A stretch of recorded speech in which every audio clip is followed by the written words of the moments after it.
ഭൂമി ശൂന്യമാണ്, പാഴാണ്, ഇരുട്ടുകൊണ്ട് നിറഞ്ഞതാണ്. പക്ഷേ അതിനോട് ചേർന്ന് പരിശുദ്ധാത്മാവ് ഒരു കാര്യം എഴുതി.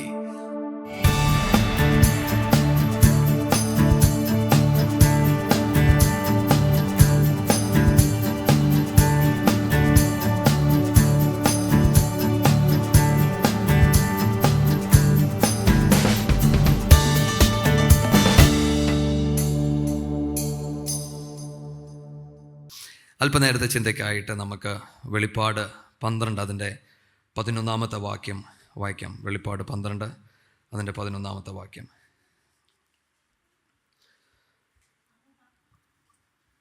അവർ അവനെ കുഞ്ഞാടിൻ്റെ രക്തം ഹേതുവായിട്ടും തങ്ങളുടെ സാക്ഷ്യവചനം ഹേതുവായിട്ടും ജയിച്ചു, മരണപര്യന്തം തങ്ങളുടെ പ്രാണനെ സ്നേഹിച്ചതുമില്ല.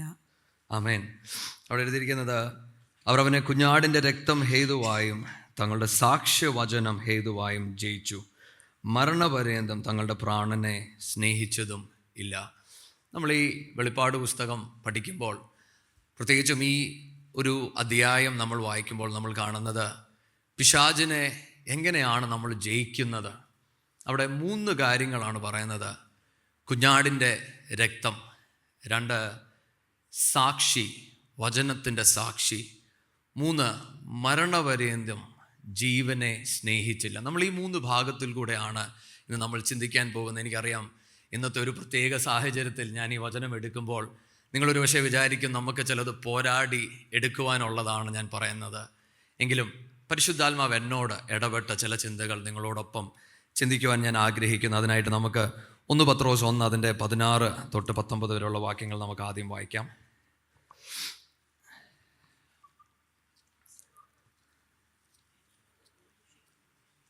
ഞാൻ വിശുദ്ധനാകിയാൽ നിങ്ങളും വിശുദ്ധരായിരിപ്പീൻ എന്ന് എഴുതിയിരിക്കുന്നുവല്ലോ.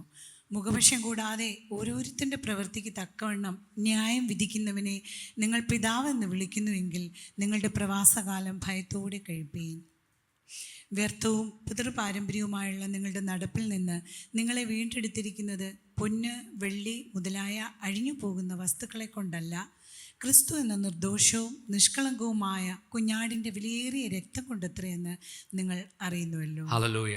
നമ്മളിവിടെ വായിക്കുന്നത്, നമ്മളെ ദൈവം വീണ്ടെടുത്തത് പൊന്നുകൊണ്ടോ വെള്ളി കൊണ്ടോ ഒന്നുമല്ല, പിന്നെയോ ക്രിസ്തുവിൻ്റെ രക്തം കൊണ്ട് എന്നെയും നിങ്ങളെയും ദൈവം വീണ്ടെടുത്തു. നമ്മൾ ഈ ഭാഗം ചിന്തിക്കുമ്പോൾ നമ്മൾ മനസ്സിലാക്കണം, പിശാചിനെ ജയിക്കുവാൻ കുഞ്ഞാടിൻ്റെ രക്തം കൊണ്ട് കഴിയുമെന്ന് ഈ തിരുവചനം നമ്മളെ പഠിപ്പിക്കുമ്പോൾ, ഈ വചനം എന്നോടും നിങ്ങളോടും ഇടപെടുന്നൊരു കാര്യമുണ്ട്. നമ്മുടെ ഈ ക്രിസ്തീയ യാത്രയ്ക്കകത്ത് നമുക്ക് പോരാട്ടമുണ്ട്, നമുക്ക് പ്രശ്നങ്ങളുണ്ട്. നമ്മൾ ചിലതിൽ കൂടെ കടന്നു പോയി എന്ന് വന്നാലും ഞാനും നിങ്ങളും തിരിച്ചറിയണം, ഞാനും നിങ്ങളും ക്രിസ്തുവിൻ്റെ കണ്ണിൽ വിലയേറിയതാണ്.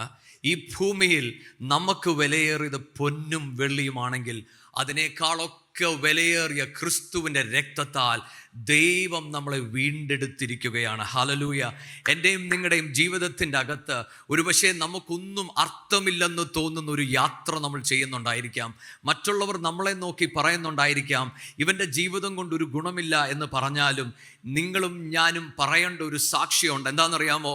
ഈ ലോകത്താർക്കും എന്നെക്കുറിച്ച് ഒരു ഗുണവുമില്ലെങ്കിലും എൻ്റെ നാഥൻ്റെ രക്തം കൊണ്ട് എന്നെ വീണ്ടെടുത്തിരിക്കുന്നത് കൊണ്ട് എൻ്റെ നാഥന് എന്നെക്കുറിച്ചൊരു പദ്ധതിയുണ്ട്. ഹല്ലേലൂയ. എൻ്റെ നാഥൻ എന്നെക്കുറിച്ചൊരു പദ്ധതി ഉള്ളത് കൊണ്ടാണ് അവൻ എന്നെ വീണ്ടെടുത്തത്. നമ്മളിവിടെ വന്ന് ആരാധിക്കുമ്പോൾ നമ്മൾ ദൈവത്തെ സ്തുതിക്കുന്ന എന്തിനാണെന്നറിയാമോ? മറ്റുള്ളവരെക്കാളൊന്നും ഞാൻ ശ്രേഷ്ഠനല്ലായിരുന്നു, ഞാൻ ബലഹീനനായിരുന്നു. അതിൻ്റെ നടുവിലും എൻ്റെ നാഥൻ എന്നെ വീണ്ടെടുത്തത് അവൻ്റെ മഹത്വം എന്നിൽ കൂടെ വെളിപ്പെടുത്തുവാൻ വേണ്ടിയാണ്. ഹല്ലേലൂയ.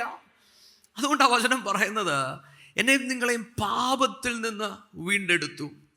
രണ്ടാമത് അവിടെ നിങ്ങൾ ശ്രദ്ധിച്ചാൽ ഇങ്ങനെ പറയുന്നത്, വൃദ്ധവും പിതൃപാരമ്പര്യവുമായുള്ള നിങ്ങളുടെ നടപ്പ്. ഇംഗ്ലീഷിൻ്റെ അകത്ത് ഇത് കുറച്ചുകൂടെ നന്നായി എഴുതിയിട്ടുണ്ട്. You been delivered from the empty life of tradition എന്ന് പറഞ്ഞാൽ പൊള്ളയായ ഒരു ജീവിതം. ഈ ലോകത്ത് നമ്മൾ നടക്കുമ്പോൾ നമ്മൾ നമ്മുടേതായ ചില കാഴ്ചപ്പാടുകളല്ല നമ്മൾ നടക്കുന്നത്. നമുക്ക് നമ്മുടേതായ ചില ലക്ഷ്യങ്ങൾ. പക്ഷേ ഈ ലക്ഷ്യങ്ങളൊക്കെ നമ്മൾ വീണ്ടെടുത്ത് നേടിയാലും ഒരു സമയമാകുമ്പോൾ ഇതൊക്കെ നമ്മൾ വിട്ട് പോകണം. നമ്മൾ എത്ര അധ്വാനിച്ചാലും ഇത് വിട്ടുകൊടുത്തേ പറ്റത്തുള്ളൂ.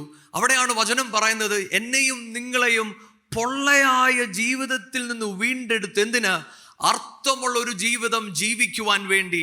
നമുക്ക് മറു സൈഡിൽ ഒരു ജീവിതമുണ്ട്. ഞാൻ കഴിഞ്ഞ പ്രാവശ്യം ഞാൻ പറഞ്ഞു, നമ്മൾ ഈ സുവിശേഷം തിരിച്ചറിയുന്നത് നമ്മളോട് പറയുന്ന ഒരു കാര്യമുണ്ട്, ഞാനും നിങ്ങളും ഇവിടം കൊണ്ട് ജീവിച്ച് തീരുകയല്ല, നമുക്ക് മറു സൈഡിൽ ഒരു ജീവിതമുണ്ട്, അതിനാ നമ്മൾ ജീവിക്കുന്നത്. അതുകൊണ്ടാണ് തിരുവചനം പറയുന്നത്, you have been delivered from the empty life of tradition. ഇന്ന് ഈ തിരുവചനം പഠിക്കുമ്പോൾ, വായിക്കുമ്പോൾ ഞാനും നിങ്ങളും ചോദിക്കേണ്ട ഒരു ചോദ്യമുണ്ട്. പിതാവേ, അങ്ങയുടെ രക്തത്താൽ എന്നെ വീണ്ടെടുത്ത ആ ബോധ്യം എനിക്കുണ്ടോ? ഞാൻ വിലയേറിയതെന്ന ഒരു ബോധ്യം എനിക്കുണ്ടോ?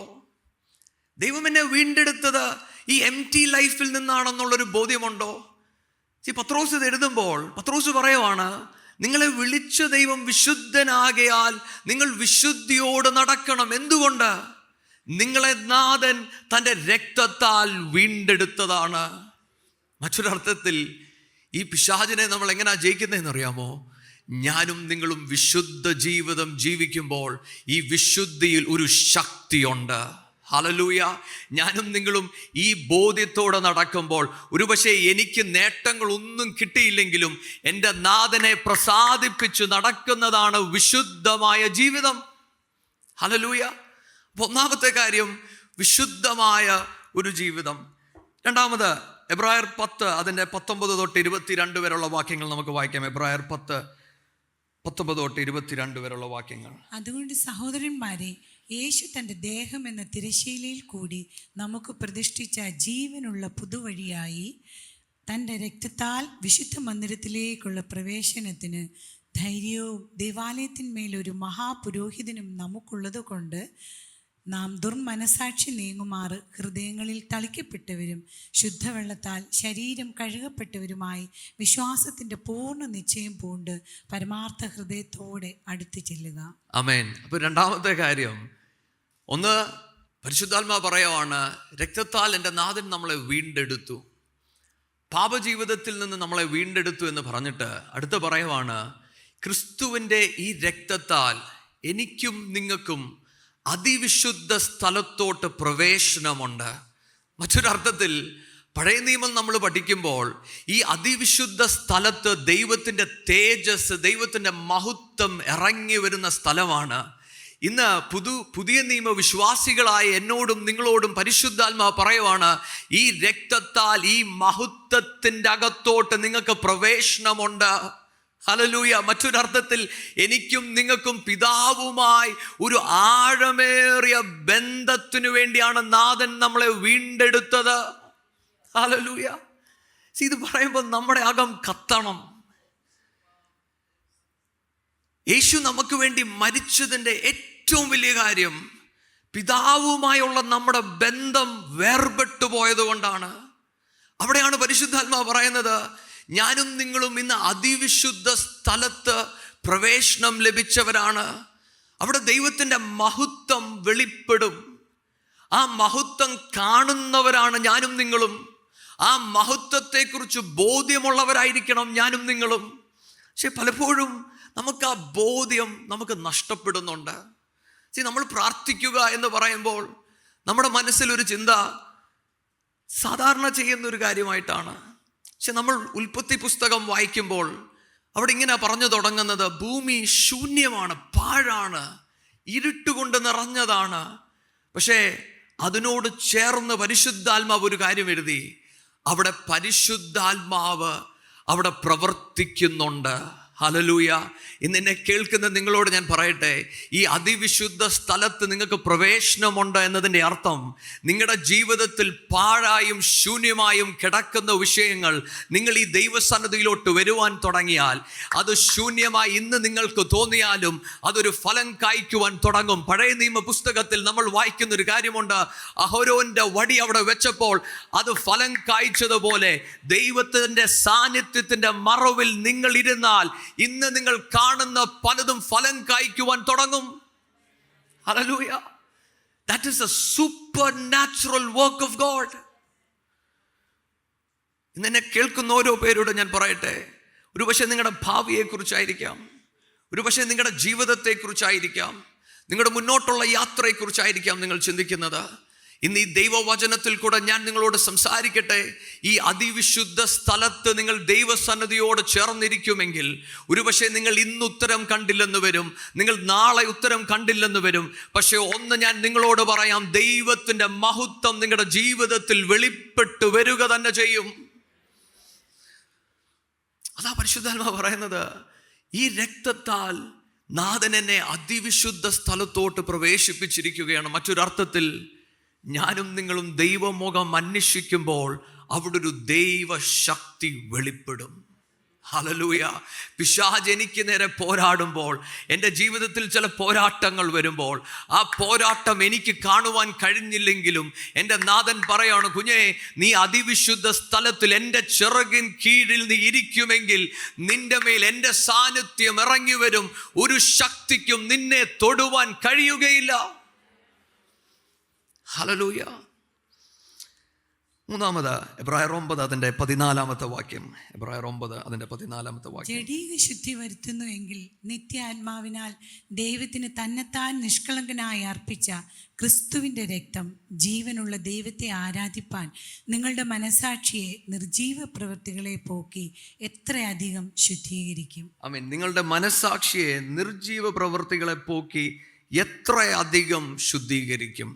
അപ്പം മൂന്നാമത്തെ കാര്യം, പരിശുദ്ധാത്മാവ് നമുക്ക് നിഷ്കളങ്കമായ ഒരു കോൺഷ്യൻസ് തന്നിരിക്കുവാണ്. എന്തുകൊണ്ട്? അവിടെ ഇങ്ങനെ എഴുതിയിരിക്കുന്നത്, മരണപ്രവൃത്തിയിൽ നിന്ന് നമ്മളെ മാറ്റിയിരിക്കുന്നു എന്ന് പറഞ്ഞാൽ, നമ്മുടെ ക്രിസ്തീയ ജീവിതത്തിൻ്റെ അകത്ത് നമ്മൾ ഈ ദൈവത്തെ അന്വേഷിക്കുമ്പോൾ, ഇന്ന് എനിക്ക് ഒരുപക്ഷെ ഇവിടെ വന്ന് പ്രസംഗിക്കുമ്പോൾ, പാട്ടുപാടുമ്പോൾ, പ്രാർത്ഥിക്കുമ്പോഴൊക്കെ ദൈവവുമായി ഒരു ബന്ധവുമില്ലാതെ എനിക്കിത് ചെയ്യുവാൻ കഴിയും. പക്ഷെ പരിശുദ്ധാത്മാവ് പറയുവാണ്, ക്രിസ്തുവിൻ്റെ രക്തത്താൽ ഈ ജീവനുള്ള ദൈവത്തെ ആരാധിക്കുവാൻ, സേവിക്കുവാൻ ദൈവം നമ്മളെ ശുദ്ധീകരിച്ചിരിക്കുകയാണെന്ന് പറഞ്ഞാൽ, ഞാൻ പ്രാർത്ഥിക്കുവാൻ ഇരിക്കുമ്പോൾ ഞാൻ ദൈവ സാന്നിധ്യം അനുഭവിക്കും. ഞാൻ പ്രസംഗിക്കാൻ വന്ന് നിൽക്കുമ്പോൾ ഒരു ദൈവശക്തി എന്നെ വന്ന് മൂടും. ഹല്ലേലൂയ. ദൈവമക്കളെ, നമ്മൾ ഈ ജീവനുള്ള ദൈവത്തോട് ചേർന്ന് നടക്കുവാൻ നമ്മളെ ദൈവം സെൻസിറ്റീവ് ആക്കുകയാണ്. മറ്റൊരർത്ഥത്തിൽ നിങ്ങൾ സഭായോഗത്തിന് വരുമ്പോൾ നിങ്ങൾ പ്രാർത്ഥിക്കണം, പിതാവേ, അങ്ങയുടെ രക്തം കൊണ്ട് എന്നെ ഒന്ന് കഴുകണം. I want to be sensitive to your presence. ഈ ജീവനുള്ള ദൈവത്തെ ഒന്ന് കാണുവാൻ, ഒന്ന് അറിയുവാൻ എനിക്ക് കഴിയണം. അവിടെ ദൈവശക്തി വെളിപ്പെടും. നമ്മൾ സഭായോഗത്തിന് വന്ന് വെറുതെ വന്ന് കൂടി തിരിച്ചു പോകുകയല്ല. നമ്മൾ ദൈവത്തോട് പറയണം, പിതാവേ, ഇന്ന് ഞാൻ അങ്ങയുടെ സന്നിധിയിൽ വരുമ്പോൾ ദൈവമേ, ആത്മാവിൽ എനിക്ക് ആരാധിക്കുവാൻ കഴിയണം, എനിക്ക് നിന്റെ ശബ്ദം കേൾക്കണം. പലപ്പോഴും നമ്മുടെ കോൺഷ്യൻസ്, നമ്മൾ ലോകത്ത് നടക്കുമ്പോൾ നമ്മുടെ കോൺഷ്യൻസ് ചിലപ്പോൾ ബ്രോക്കൺ ആകും, വൂണ്ടഡ് ആകും, ഡിഫൈൽഡ് ആയി പോകും. പക്ഷെ അവിടെയാണ് നമ്മൾ ദൈവസന്നിധിയിൽ വന്ന്, പിതാവേ, എന്നെ ഒന്ന് ശുദ്ധീകരിക്കണമേ എന്ന് പറയുമ്പോൾ ഈ കോൺഷ്യൻസ് ദൈവത്തിനായി സെൻസിറ്റീവ് ആകും. ഈ ദൈവസാന്നിധ്യം കാണുവാൻ നമുക്ക് കഴിയും. ഹല്ലേലൂയ. അപ്പോൾ ഒന്ന് പരിശുദ്ധാത്മാവ് പറയാണ്, വിശുദ്ധ ജീവിതത്തിന് ശക്തിയുണ്ട്, പ്രാർത്ഥനയ്ക്ക് ശക്തിയുണ്ട്, നിങ്ങൾ ദൈവസാന്നിധ്യം അനുഭവിക്കുന്നതിന് ശക്തിയുണ്ട്. ഹല്ലേലൂയ. പിശാച് എനിക്ക് എതിരെ എത്ര പോരാടിയാലും എൻ്റെ ചുറ്റളവിലുള്ളവർ എന്നെ നോക്കിയിട്ട് പറയും, ഇവൻ വീണുപോകും എന്ന് പറയുമ്പോഴും ദാവീദിനെ പോലെ ഞാൻ എങ്ങനെ പറയുന്നതെന്ന് അറിയാമോ? ഈ മതിൽ ഞാൻ ചാടിക്കടക്കുമെന്ന് പറയുന്നതിൻ്റെ കാരണം ഞാനൊരു ദൈവസാന്നിധ്യം അനുഭവിക്കുകയാണ്. മറ്റാർക്കും കാണാൻ പറ്റാത്തൊരു ദൈവസാന്നിധ്യം, മറ്റാർക്കും അനുഭവിക്കാൻ പറ്റാത്തൊരു ദൈവസാന്നിധ്യം. അപ്പോസ്തലന്മാർ ഇതിനെ നോക്കിക്കൊണ്ടാണ് പറഞ്ഞു, ഈ ലോകത്തിനോ ഈ ആത്മാവില്ലാത്തതുകൊണ്ട് അവർക്കിത് അറിയാൻ കഴിയത്തില്ല, എന്നാൽ നിങ്ങൾക്കോ ഇത് അറിയുവാൻ കഴിയും. ഹല്ലേലൂയ. ഇന്ന് ദൈവസന്നിധിയിൽ നമ്മൾ ഇരിക്കുമ്പോൾ നമ്മൾ പ്രാർത്ഥിക്കേണ്ടത് ഇതാണ്, പിതാവേ, നിന്റെ സാന്നിധ്യം എനിക്കൊന്ന് അനുഭവിക്കണം, അങ്ങയുടെ രക്തം കൊണ്ട് എന്നെ ഒന്ന് കഴുകണം. അടുത്തത് 1 യോഹന്നാൻ 1 അതിൻ്റെ 7 വാക്യം. അവൻ വെളിച്ചത്തിൽ ഇരിക്കുന്നത് പോലെ നാം വെളിച്ചത്തിൽ നടക്കുന്നുവെങ്കിൽ നമുക്ക് തമ്മിൽ കൂട്ടായ്മയുണ്ട്. അവൻ്റെ പുത്രനായ യേശുവിൻ്റെ രക്തം സകല പാപവും പോക്കി നമ്മെ ശുദ്ധീകരിക്കുന്നു. ആമേൻ. അവൻ വെളിച്ചത്തിൽ ഇരിക്കുന്നത് പോലെ നാം വെളിച്ചത്തിൽ നടക്കുന്നുവെങ്കിൽ നമുക്ക് തമ്മിൽ കൂട്ടായ്മയുണ്ട്. അവൻ്റെ പുത്രനായ യേശുവിൻ്റെ രക്തം സകല പാപവും പോക്കി നമ്മളെ ശുദ്ധീകരിക്കുന്നു. ഹല്ലേലൂയ. ഇവിടെ പറയുന്നത് എൻ്റെ നാഥൻ നമ്മളെ വീണ്ടെടുത്തത് എന്തിനാ? ഈ നാഥനോട് ചേർന്ന് നടക്കുവാൻ. ഞാനും നിങ്ങളും ഈ വെളിച്ചത്തോട് ചേർന്ന് നടക്കുമ്പോൾ അവിടെയാണ് നമുക്ക് ദൈവ ഇഷ്ടത്തെക്കുറിച്ച് നമുക്കൊരു ബോധ്യം ഉണ്ടാകുന്നത്. നമ്മൾ ഈ ലോകത്ത് ജീവിക്കുമ്പോൾ പലതും നമുക്ക് മനസ്സിലാകത്തില്ല. പക്ഷെ നമ്മൾ ദൈവസന്നിധിയിൽ വന്ന് ദൈവവചനത്തോട് അടുക്കുമ്പോൾ നമുക്ക് കഴിഞ്ഞ നാളുകളിൽ കുഴപ്പമില്ല എന്ന് തോന്നിയത് പലതും നമുക്ക് പാപമാണെന്നും അത് ദൈവ ഇഷ്ടമല്ലെന്നും നമുക്ക് തിരിച്ചറിയുവാൻ തുടങ്ങുന്നതിൻ്റെ കാരണം നമ്മൾ വെളിച്ചത്തിൽ നടക്കുന്നത് കൊണ്ടാണ്. ഹല്ലേലൂയ. ആ ബോധ്യം നമ്മളിൽ വെളിപ്പെട്ട് കഴിയുമ്പോൾ ദൈവം പാപത്തെ എങ്ങനെ വെറുക്കുന്നു അതുപോലെ വെറുക്കുവാൻ ദൈവം നമ്മളെ സഹായിക്കും. അതാണ് വെളിച്ചത്തിൽ നടക്കുക എന്ന് പറഞ്ഞാൽ. മൂന്നാമത്, അതിനെ വെറുക്കുക മാത്രമല്ല, പാപത്തെ നമുക്ക് ജയിക്കുവാൻ കഴിയും. ഹല്ലേലൂയ. ഇന്നിവിടെ ആരെങ്കിലും പാപത്തിൽ വീണുപോയവരുണ്ടെങ്കിൽ ഞാൻ നിങ്ങളെ നോക്കി എന്ന് പറയട്ടെ, പാപത്തെ ജയിക്കുവാനുള്ളൊരു ദൈവിക ശക്തി ദൈവം നമ്മുടെ മേൽ തന്നിട്ടുണ്ട്. നമ്മൾ ദൈവസന്നിധിയിൽ ആ വെളിച്ചത്തിൻ്റെ അകത്ത് നടക്കുമെങ്കിൽ നമ്മൾ ദൈവത്തോട്, പിതാവേ അങ്ങയോട് ചേർന്ന് നടക്കുവാൻ എൻ്റെ മേലൊരു കൃപ പകരണമെന്ന് നമ്മൾ പറയുമെങ്കിൽ ഒരു ദൈവ സാന്നിധ്യം നമ്മുടെ മേൽ മൂടുവാൻ തുടങ്ങും. നമ്മൾ ദൈവവചനത്തിൽ വായിക്കുമ്പോൾ ദൈവവൈതലെ നിങ്ങൾ തിരിച്ചറിയണം, ഈ ദൈവത്തിൻ്റെ രക്തം നമ്മളെ പ്രൊട്ടക്റ്റ് ചെയ്യുന്നുണ്ട്. നമ്മൾ പുറപ്പാട് പുസ്തകം പഠിക്കുമ്പോൾ നമ്മളവിടെ കാണുന്നുണ്ട്, മരണദൂതൻ ഇസ്രായേലിന്റെ ഓരോ വീടുകളിൽ വരുമ്പോൾ ഈ രക്തം കണ്ടത് മാറിപ്പോകുന്നത് പോലെ ഈ ക്രിസ്തുവിന്റെ വെളിച്ചത്തിൽ ഞാനും നിങ്ങളും നടക്കുമ്പോൾ മറ്റു പലരും പലതിൽ വീഴുമ്പോൾ ഞാനും നിങ്ങളും വീഴാതെ നിൽക്കുന്നതിന്റെ കാരണം ഈ രക്തം നമ്മളെ ശുദ്ധീകരിക്കുക മാത്രമല്ല, അത് നമ്മളെ പ്രൊട്ടക്റ്റ് ചെയ്യുന്നുണ്ട്. ഹല്ലേലൂയ. അതുകൊണ്ടാ പിശാച് എനിക്കെതിരെ പോരാടുമ്പോൾ ഒരു ദൈവദാസൻ ഇങ്ങനെ പറഞ്ഞത്, പിശാചിന് എന്നെ തൊടണമെങ്കിൽ അവൻ ആദ്യം എൻ്റെ ദൈവത്തിൻ്റെ പെർമിഷൻ എടുത്തിട്ട് വേണം എൻ്റെ അടുത്തോട്ട് വരുവാൻ. അതിൻ്റെ അർത്ഥം എന്താണെന്നറിയാമോ? ഇന്ന് നിങ്ങൾ ചില പ്രശ്നങ്ങൾ കൂടെ കടന്നു പോകുമ്പോൾ ആർക്കും ഇത് അറിയത്തില്ലല്ലോ, ആരും എന്നെ സഹായിക്കാനില്ലല്ലോ എന്ന് നിങ്ങൾക്ക് തോന്നുന്നുണ്ടെങ്കിൽ എനിക്ക് നിങ്ങളോട് പറയുവാൻ ഒരു ദൂതുണ്ട്. എൻ്റെ നാഥൻ അറിയാതെ നിങ്ങളുടെ ജീവിതത്തിൽ ഒന്നും സംഭവിച്ചിട്ടില്ല. ദൈവത്തിൻ്റെ വചനത്തിൻ്റെ അകത്ത് നമ്മളിങ്ങനെ വായിക്കുന്നു, ശിഷ്യന്മാർ ചോദിച്ചു, ദൈവമേ ഇത് ആരുടെ പാപം മുഖാന്തരമാണ്? ദൈവം പറഞ്ഞു, ഇത് ആരുടെയും പാപമല്ല, ദൈവത്തിൻ്റെ മഹത്വം വെളിപ്പെടേണ്ടതിന് വേണ്ടി ചിലത് സംഭവിക്കുന്നു എന്ന് പറയുന്നത് പോലെ നിങ്ങളുടെ ജീവിതത്തിൽ നടക്കുന്ന ചിലതിൻ്റെ മേൽ ഒരു ദൈവിക മഹത്വം വെളിപ്പെടട്ടെ. Hallelujah, hallelujah.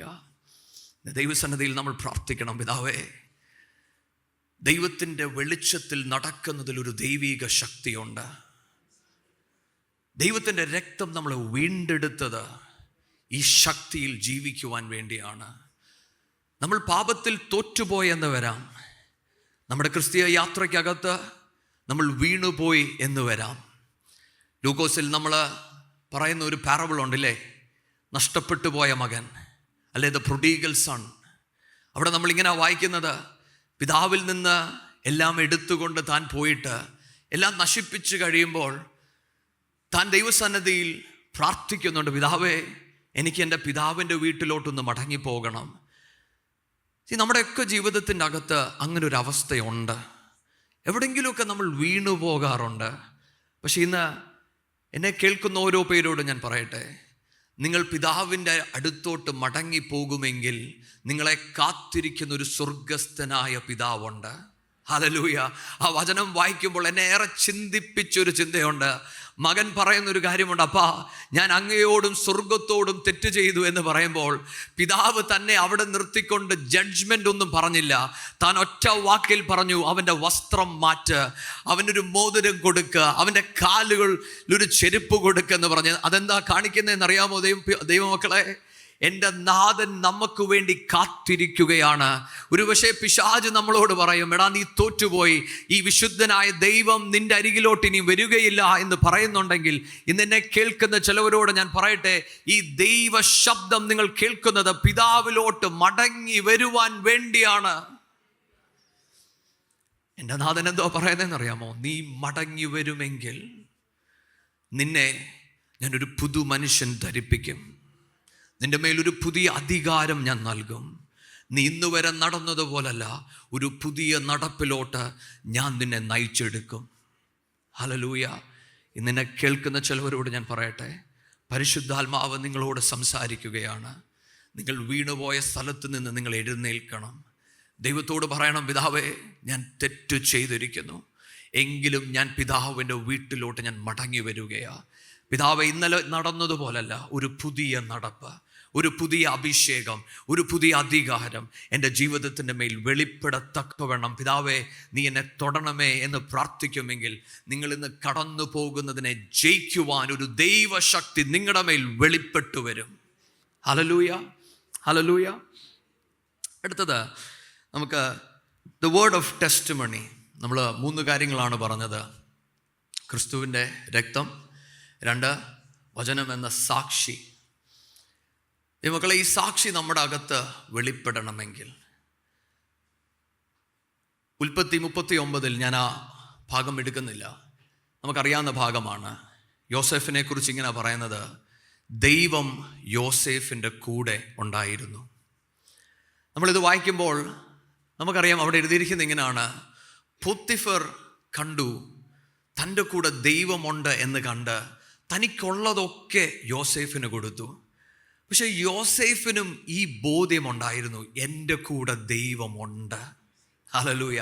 അതുകൊണ്ടാണ് ആ പാപത്തിൻ്റെ നടുവിൽ ആരും തന്നെ കാണാതിരിക്കുമ്പോൾ താൻ പറയുന്നൊരു സാക്ഷിയുണ്ട്, ഈ സ്വർഗസ്ഥനായ ദൈവത്തോട് ഞാൻ എങ്ങനെ പാപം ചെയ്യും. ഹല്ലേലൂയ.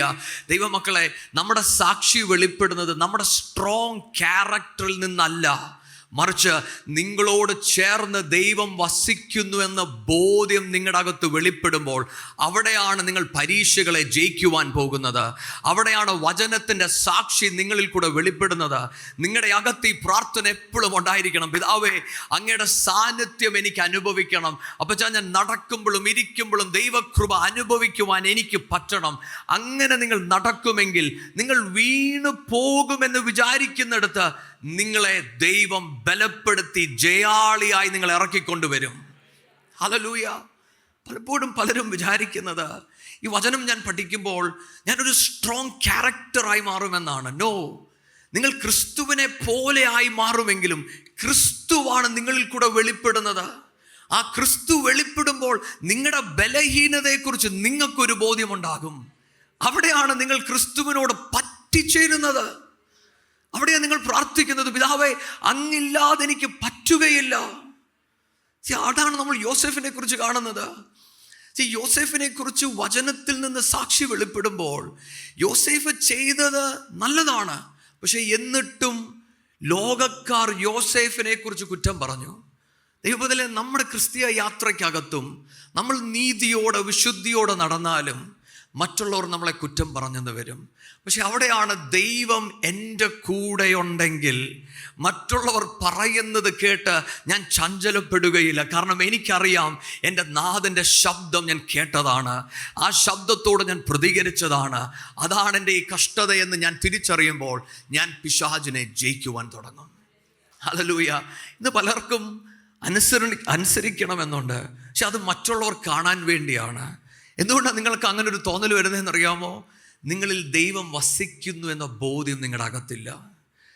ക്രിസ്തു നിങ്ങളിൽ വസിക്കുന്നു എന്നൊരു ബോധ്യം നിങ്ങളുടെ അകത്ത് വെളിപ്പെട്ടാൽ മറ്റുള്ളവർ നിങ്ങളെക്കുറിച്ച് എന്ത് സാക്ഷി പറയുന്നു എന്നുള്ളത് സെക്കൻഡ് പ്രയോറിറ്റിയാണ്.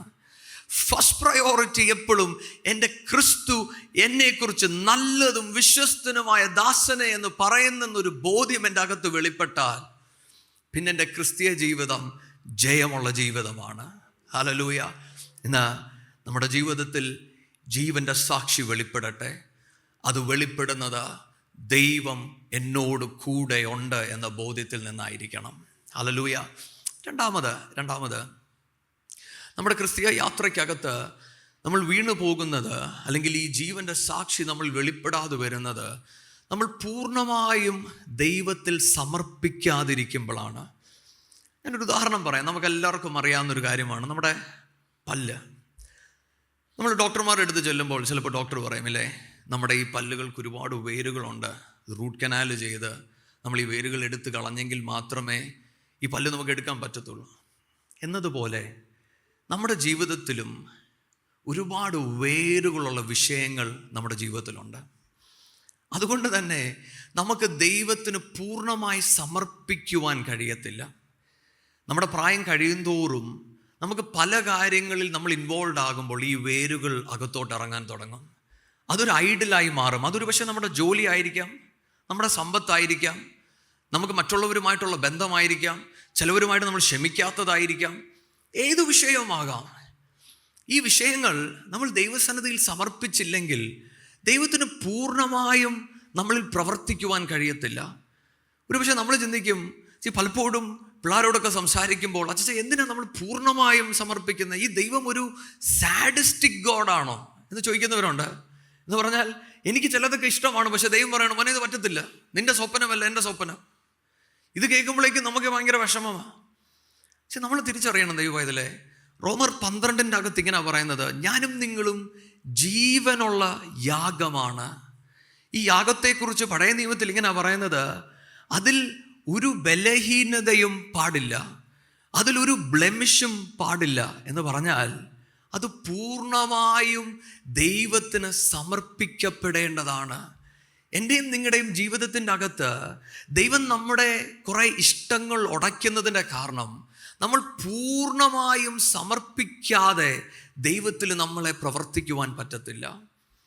അപ്പോഴാണ് നമ്മൾ പലപ്പോഴും ചോദിക്കുന്ന മറ്റൊരു ചോദ്യം, ദൈവമേ ഞാൻ അങ്ങേ സ്നേഹിക്കുന്നുണ്ടല്ലോ, എനിക്കിതെല്ലാം ഉണ്ടെങ്കിലും ഞാൻ അങ്ങേ അധികമായി സ്നേഹിക്കുന്നില്ലേ, അതുപോരെ? അവിടെയാണ് എനിക്ക് നിങ്ങളുടെ ശ്രദ്ധ യോഹന്നാൻ 21 അതിൻ്റെ 15 തൊട്ട് 18 വരെയുള്ള വാക്യങ്ങളിലോട്ടൊന്ന് നമുക്കൊന്ന് വരാം. യോഹന്നാൻ 21 അതിൻ്റെ 15 തൊട്ട് 18 വരെയുള്ള വാക്യങ്ങൾ. അവർ പ്രാതൽ കഴിച്ച ശേഷം യേശു ശീമോൻ പത്രോസിനോട്, യോഹന്നാൻ്റെ മകനായ ശീമോനെ, നീ ഇവരിൽ അധികമായി എന്നെ സ്നേഹിക്കുന്നുവോ എന്ന് ചോദിച്ചു. അതിനവൻ, ഓ കർത്താവേ, എനിക്ക് നിന്നോട് പ്രിയമുണ്ട് എന്ന് നീ അറിയുന്നുവല്ലോ എന്ന് പറഞ്ഞു. എൻ്റെ കുഞ്ഞാടുകളെ മേയ്ക്ക എന്ന് അവൻ അവനോട് പറഞ്ഞു. രണ്ടാമതും അവനോട്, യോഹന്നാൻ്റെ മകനായ ശീമോനെ, നീ എന്നെ സ്നേഹിക്കുന്നുവോ എന്ന് ചോദിച്ചു.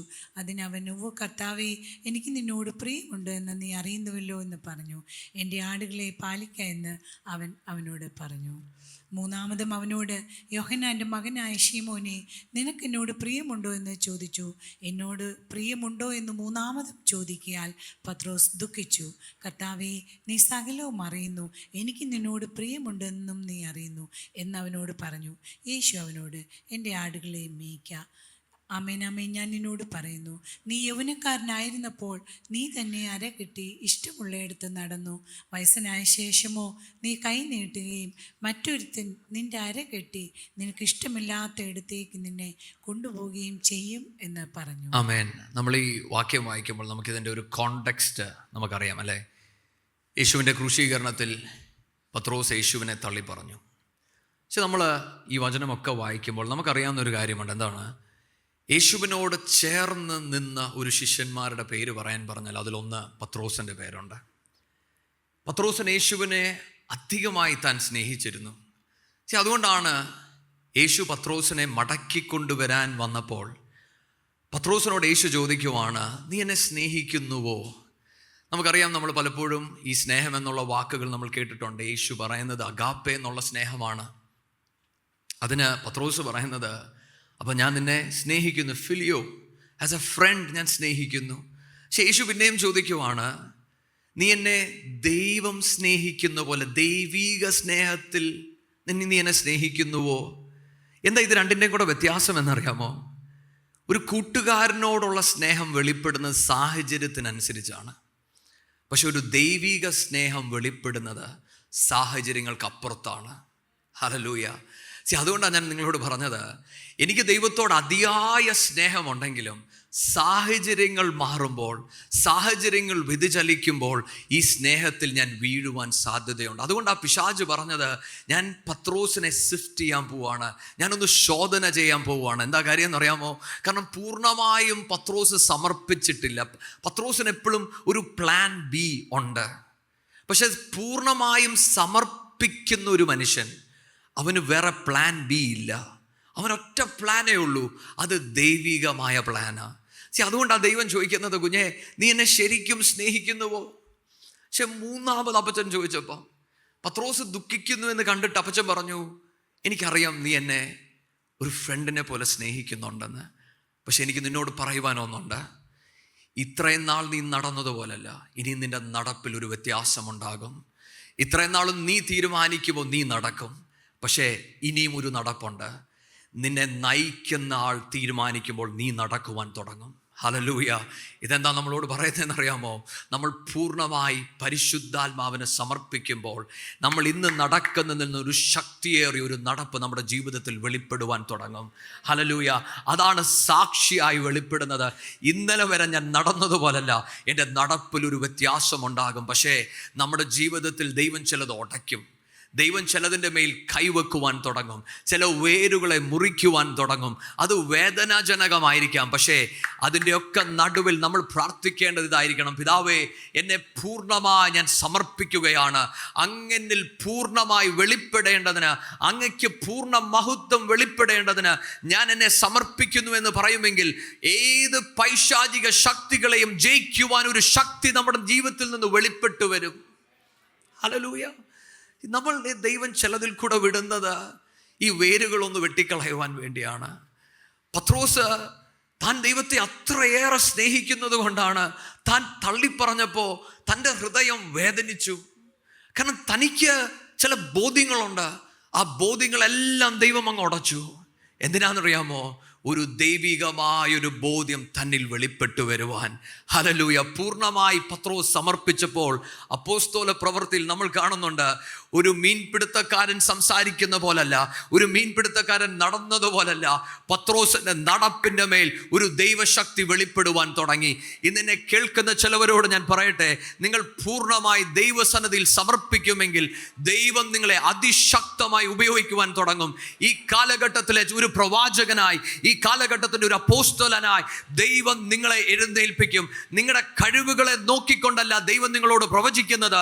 ദൈവത്തിൻ്റെ മഹത്വം, ദൈവത്തിൻ്റെ ആത്മാവ് നിങ്ങളിൽ വസിക്കുമെങ്കിൽ അതിനനുസരിച്ച് ദൈവം നിങ്ങളിൽ പ്രവർത്തിക്കുവാൻ തുടങ്ങും. ഹല്ലേലൂയ. ഈ ബോധ്യം ദൈവമക്കളെ നമ്മുടെ അകത്തുണ്ടായിരിക്കട്ടെ. നമ്മുടെ പ്രാർത്ഥനയായിരിക്കണം എല്ലാ ദിവസവും: പിതാവേ, ഞാൻ പൂർണ്ണമായും എന്നെ സമർപ്പിക്കുന്നു. അപ്പോൾ അങ്ങനെ പണിയണം. പൂർണ്ണമായും ആത്മാവ് എന്നിൽ വസിക്കത്തക്കവണ്ണം അപ്പച്ച എന്നെ പണിയണമെന്ന് നമുക്ക് പ്രാർത്ഥിക്കാം. അപ്പം ഒന്ന്, ദൈവം നമ്മളോടൊപ്പമുള്ളത്. 2, ടോട്ടൽ സറണ്ടർ. അടുത്തത് യോഹന്നാൻ 4 അതിൻ്റെ 1 തൊട്ട് 5 വരെയുള്ള വാക്യങ്ങൾ വായിക്കാൻ വേഗം. യേശു യോഹന്നാനേക്കാൾ അധികം ശിഷ്യന്മാരെ ചേർത്തു സ്നാനം കഴിപ്പിക്കുന്നു എന്ന് പരീശന്മാർ കേട്ടു എന്ന് കർത്താവ് അറിഞ്ഞപ്പോൾ ശിഷ്യന്മാർ അല്ലാതെ യേശു തന്നെ സ്നാനം കഴിപ്പിച്ചില്ലതാനും. അവൻ യഹൂദ്യ ദേശം വിട്ട് പിന്നെയും ഗലീലയ്ക്ക് യാത്രയായി. അവൻ ശമരിയിൽ കൂടി കടന്നു പോകേണ്ടി വന്നു. അങ്ങനെ അവൻ സുഖാർ എന്നൊരു ശമരിയ പട്ടണത്തിൽ യാക്കോബ് തൻ്റെ പുത്രനായ യോസെഫിന് കൊടുത്ത നിലത്തിനരികെ എത്തി. അവിടെ യാക്കോബിൻ്റെ ഉറവുണ്ടായിരുന്നു. യേശു വഴി നടന്ന് ക്ഷീണിച്ചിട്ട് ഉറവിനരികെ ഇരുന്നു. അപ്പോൾ ഏകദേശം 6 മണിനേരം ആയിരുന്നു. ഒരു ശമരി സ്ത്രീ വെള്ളം കോരുവാൻ വന്നു. യേശു അവളോട്, എനിക്ക് കുടിപ്പാൻ തരുമോ എന്ന് ചോദിച്ചു.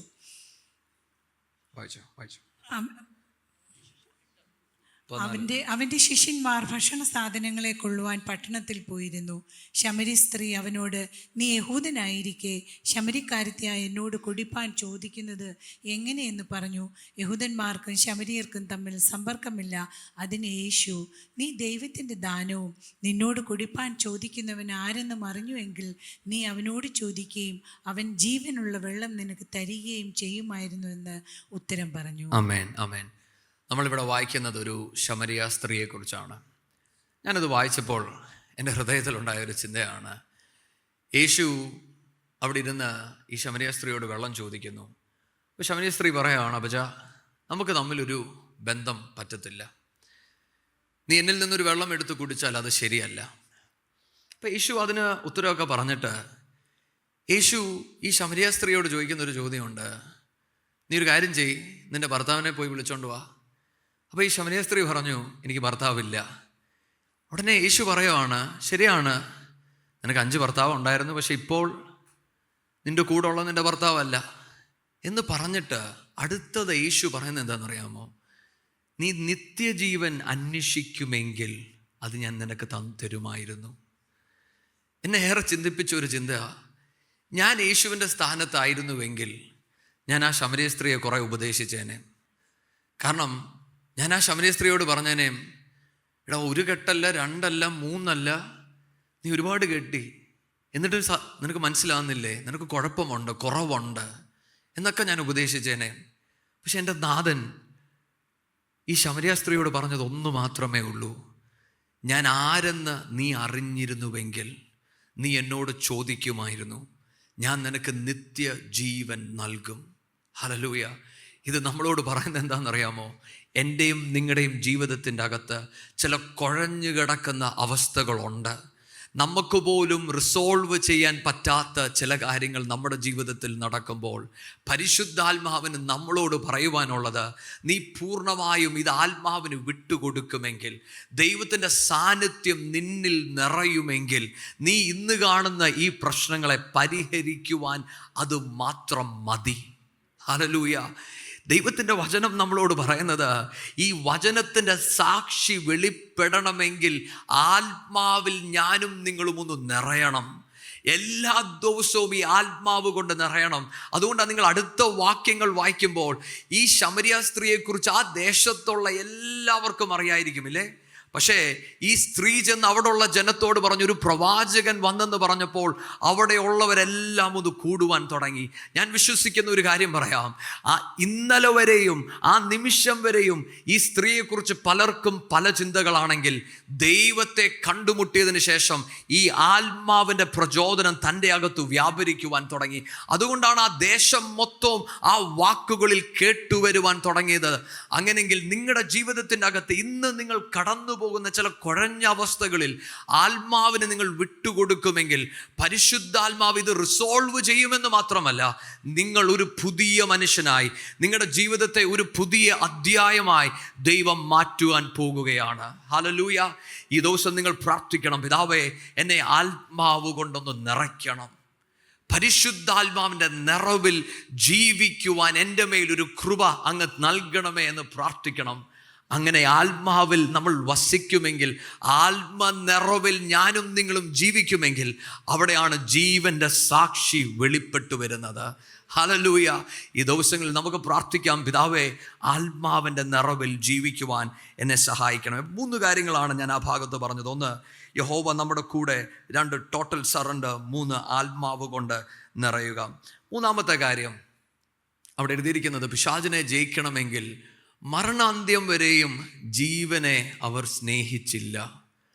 ദൈവത്തിൻ്റെ വചനത്തിൻ്റെ അകത്ത് മത്തായി 16-ന്റെ അകത്ത് യേശു തന്നെ പറയുന്നുണ്ട്, നിങ്ങൾ എന്നെ അനുഗമിക്കുന്നുവെങ്കിൽ നിങ്ങളുടെ ജീവനെ തന്നെ ത്യജിച്ച് ക്രൂശ് എടുത്ത് എന്നെ അനുഗമിപ്പീൻ. ഞാനൊരു പുസ്തകത്തിൻ്റെ അകത്ത് കഴിഞ്ഞ ദിവസം ഇങ്ങനെ വായിച്ചു. ആ ദൈവദാസൻ ഇങ്ങനെ പറയുന്നത്, നമ്മുടെ എല്ലാ ദിവസത്തെ പ്രാർത്ഥനയ്ക്കകത്ത് നമ്മൾ പ്രാർത്ഥിക്കേണ്ട 3 കാര്യങ്ങളുണ്ട്. 1, എല്ലാ ദിവസവും ഭക്ഷണത്തിന് വേണ്ടി ഡെയിലി ഫുഡ് നമ്മൾ പ്രാർത്ഥിക്കണം. 2, ഡെയിലി വർക്ക്. ദൈവം നമുക്ക് എല്ലാ ദിവസവും ദൈവം ആഗ്രഹിക്കുന്ന ചില പ്രവൃത്തികൾ നമ്മുടെ മുന്നിൽ വെച്ചിട്ടുണ്ട്, അതിൽ വിശ്വസ്തയോട് പ്രവർത്തിക്കുവാൻ ഒരു കൃപ. 3, ഡെയിലി ക്രോസ്. നമുക്കൊരു ക്രൂശ് ഉണ്ട് എല്ലാ ദിവസവും. നമ്മൾ ദൈവസന്നിധിയിൽ പ്രാർത്ഥിക്കണം, പിതാവേ, ഈ ക്രൂശ് എടുത്ത് ജീവിക്കുവാൻ എൻ്റെ മേലൊരു കൃപ തരണം.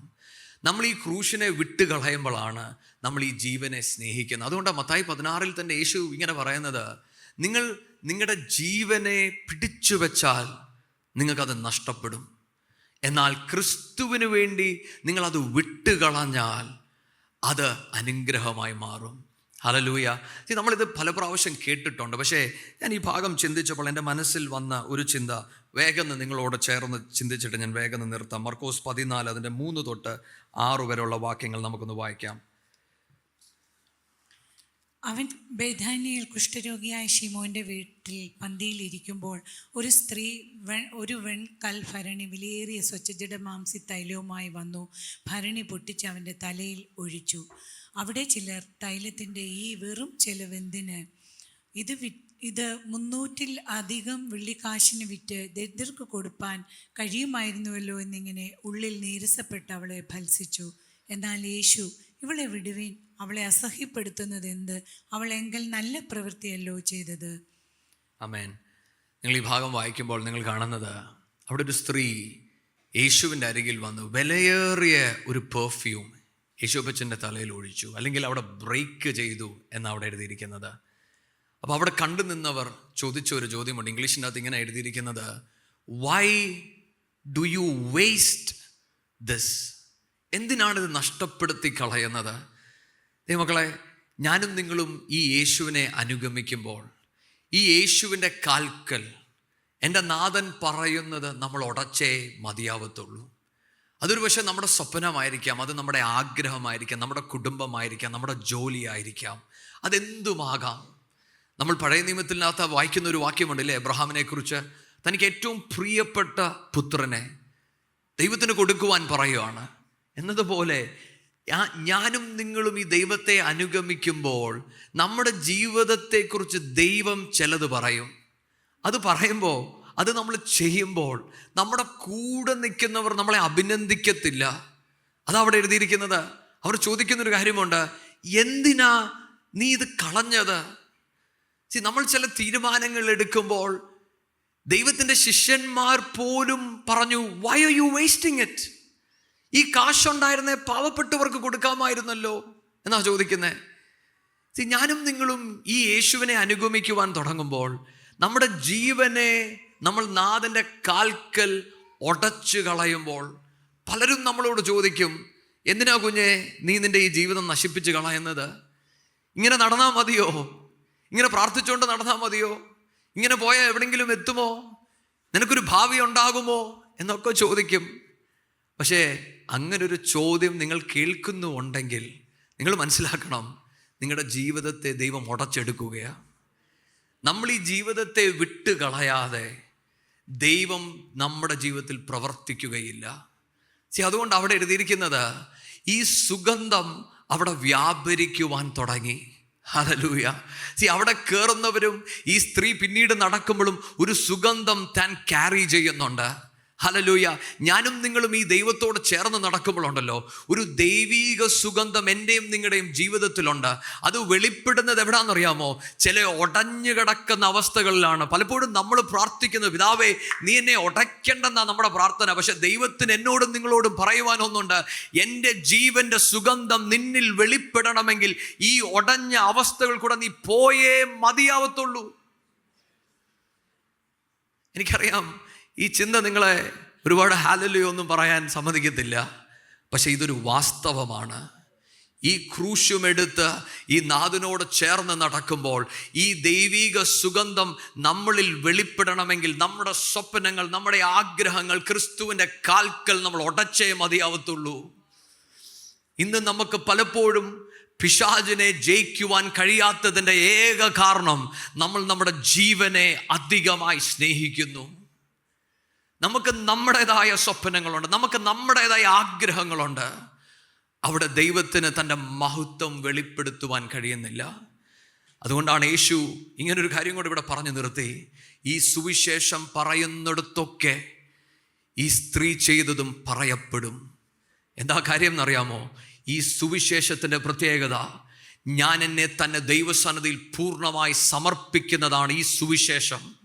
പാപത്തിൽ നിന്ന് വിടുവിച്ചെന്നും ഞാൻ മരിച്ചവനായിരുന്നുവെന്നും ഈ സുവിശേഷം പറയുമ്പോൾ ഞാൻ ദൈവത്തോട് പറയുന്നുണ്ട്, അപ്പാ ഇന്നലെ വരെ ജീവിച്ചതുപോലല്ല, ഇന്ന് അങ്ങയ്ക്കു വേണ്ടി ഞാൻ പൂർണ്ണമായി എൻ്റെ ജീവിതത്തെ ഞാൻ വേസ്റ്റ് ചെയ്യുവാൻ റെഡിയാണ്.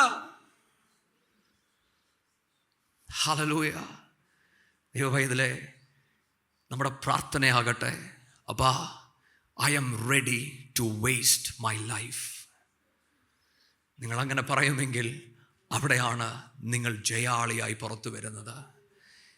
നമ്മൾ ഒരുപാട് മിഷണറി കഥകൾ വായിക്കുന്നുണ്ട്, നമ്മൾ ഒരുപാട് മിഷണറി കാര്യങ്ങൾ പറയുന്നുണ്ട്. ജിമ്മിലിയോട്ടും ഡേവിഡ് ലിവിങ്സ്റ്റണിനെ കുറിച്ചൊക്കെ നമ്മൾ വായിക്കുമ്പോൾ നമ്മൾ കാണുന്നത് അതാണ്. ജിമ്മിലിയോട്ട് തൻ്റെ അവസാനത്തെ ആ ഘട്ടത്തിൽ താനിങ്ങനെ എഴുതി, എനിക്ക് പിടിച്ചു വെക്കാൻ പറ്റാത്തത് ഞാൻ കളയുന്നതാണ് നല്ലത്. ഇൻ അതർ വേർഡ്, ആത്മാവ് തന്നോട് പറയാണ്, waste your life for me. Hallelujah. താൻ അവിടെ കണ്ടത് എന്താണെന്നറിയാമോ? നിത്യതയാണ്. ഞാനും നിങ്ങളും ദൈവത്തിന് വേണ്ടി ജീവനെ കളയണമെങ്കിൽ നമുക്ക് നിത്യതയെക്കുറിച്ചൊരു കാഴ്ചപ്പാടുണ്ടാകണം. ഇന്ന് നമ്മൾ പ്രാർത്ഥിക്കണം, പിതാവേ, നിത്യതയെക്കുറിച്ചൊരു കാഴ്ചപ്പാട് എനിക്ക് നൽകണം.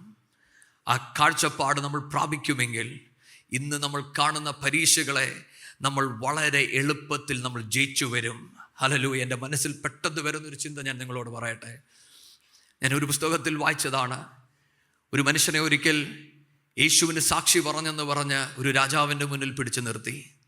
അപ്പോൾ ആ രാജാവ് പറഞ്ഞു, ഞാൻ പറഞ്ഞത് നീ കേൾക്കാത്തത് കൊണ്ട് ഞാൻ നിൻ്റെ വീട് നശിപ്പിക്കാൻ പോവുകയാണ്. അപ്പോൾ ഈ മിഷണറി ചിരിച്ചിട്ട് പറഞ്ഞു, കുഴപ്പമില്ല. രാജാവ് പറഞ്ഞു, നിൻ്റെ മക്കളെ ഞാൻ കൊല്ലാൻ പോവുകയാണ്. പുള്ളി അപ്പോഴും ചിരിച്ചിട്ട് പറഞ്ഞു, കുഴപ്പമില്ല. കുറച്ച് കഴിഞ്ഞപ്പോൾ പറഞ്ഞു, നിൻ്റെ ഭാര്യയെയും ഞാൻ കൊല്ലാൻ പോവുകയാണ്. അപ്പോഴും പുള്ളി ചിരിച്ചിട്ട് പറഞ്ഞു, കുഴപ്പമില്ല. കുറച്ച് കഴിഞ്ഞപ്പം രാജാവ് പറഞ്ഞു, ഞാൻ നിന്നെ കൊല്ലാൻ പോവുകയാണ്. പുള്ളി ചിരിച്ചിട്ട് പറഞ്ഞു, സ്തോത്രം, കുഴപ്പമില്ല. രാജാവ് അടുത്ത് പറഞ്ഞു, ഈ ഭ്രാന്തനെ ആരാ ഇവിടെ പിടിച്ചോണ്ടോന്ന് കൊണ്ടുകളയാൻ പറഞ്ഞു. എന്ന് പറഞ്ഞാൽ ഇവനൊന്നും നഷ്ടപ്പെടാൻ ഇല്ല. ഹല്ലേലൂയ. ദൈവമക്കളെ, ശരിക്കുമുള്ള ക്രിസ്തീയ ജീവിതം നമ്മൾ ഈ ലോകത്തോട് പറ്റിയിരിക്കുകയല്ല, ദൈവത്തോട് പറ്റിച്ചേരുന്നതാണ്. ഹല്ലേലൂയ. ആ ബോധ്യത്തോടെ നമുക്ക് മുന്നേറാം.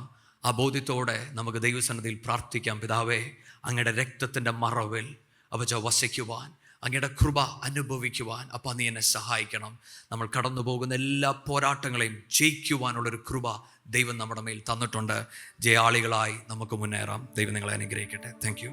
ഇന്ന് കേട്ട ഈ സന്ദേശം തീർച്ചയായിട്ടും നിങ്ങൾക്ക് അനുഗ്രഹമായിരുന്നു ഞങ്ങൾ വിശ്വസിക്കുന്നു. ഒരുപക്ഷെ നിങ്ങൾ ഇതുവരെയും ഈ ചാനൽ സബ്സ്ക്രൈബ് ചെയ്തിട്ടില്ലെങ്കിൽ ദയവായി ഇപ്പം തന്നെ ഒന്ന് സബ്സ്ക്രൈബ് ചെയ്യുക. ഈ സന്ദേശം മറ്റു ചിലർ കൂടി ഒന്ന് ഫോർവേഡ് ചെയ്ത് കൊടുക്കുക. നിങ്ങൾക്കിത് അനുഗ്രഹമായിരുന്നെങ്കിൽ തീർച്ചയായിട്ടും അത് മറ്റുള്ളവർക്കും ഒരു അനുഗ്രഹമായി തീരുവാൻ അത് കാരണമായി തീരും. God bless you.